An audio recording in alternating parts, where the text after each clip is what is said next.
Morning Sunrise at Midnight. Written by Taitabites. Read by Arashi. This isn't the first time that the professor is taking them into battle. It's not even the second. It's not even the 10th. Marianne has been a student in the Golden Deer House for long enough that she doesn't even remember how many times she's been in combat. You'd think that would stop her from panicking every time they leave Garrick Mach. It should stop her from panicking. Any normal person wouldn't be scared anymore. But Marianne isn't normal, and she isn't brave, and she isn't good. The Hall House has made camp about a half-day's march from the Brionic Plateau. The woods therein are deep and dark.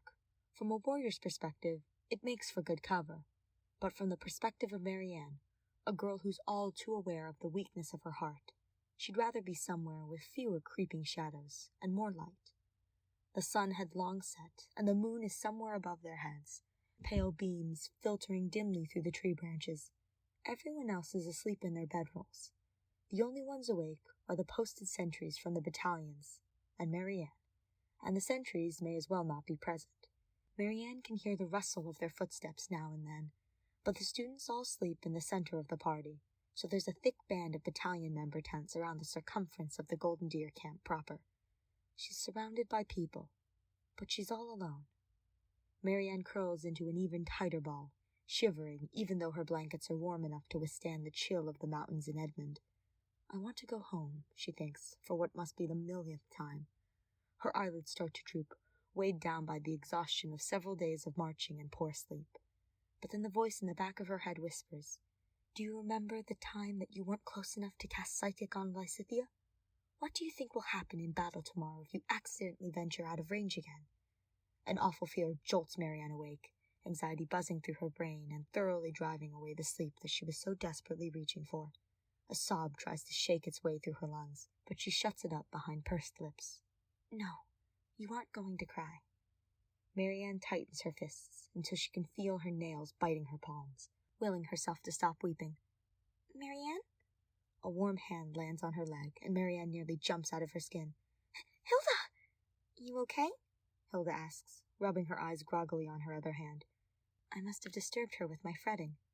Marianne feels even worse now.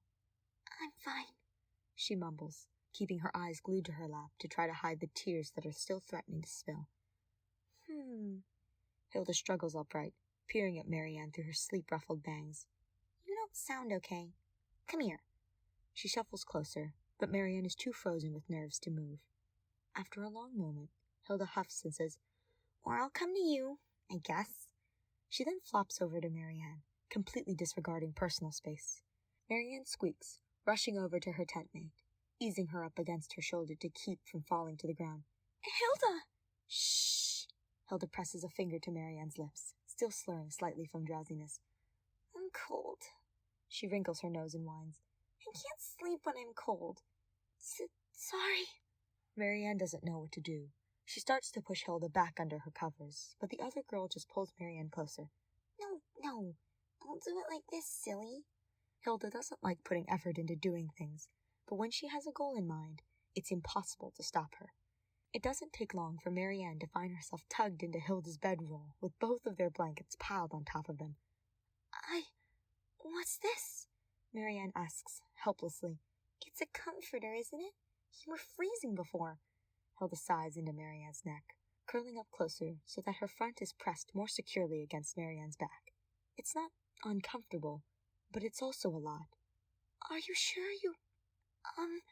It takes a few moments for Marianne to realize that she doesn't have any actual objections to her position, as much as she's not sure why Hilda would want to do this. But then, she often doesn't understand Hilda's reasons for doing things. "Is this really all right?" "Marianne, we both know that I don't do things I don't want to do unless the professor makes me." Hilda slides her arm around Marianne's waist, searching until she finds Marianne's hands. Marianne didn't even realize she was wringing them until Hilda works them loose from their knotted state. Slowly, her tense fingers relax in Hilda's gentle hold. "Just say thank you, Hilda, and enjoy it. Cuddles make everything better. I should know."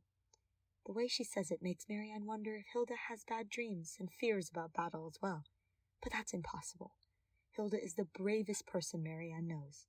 She doesn't like fighting, but her classmate is frightfully talented at swinging an axe when the professor forces her into combat. What would she have to fear? Well, it's not like Marianne has the courage to ask anyway. Instead, Marianne bites her lip and squeezes Hilda's hand. Thank you, Hilda. You're welcome, her bedmate murmurs. You're so warm, Marianne. No, you are, Marianne thinks, but she's falling asleep so quickly that she's not sure if she manages to say it out loud.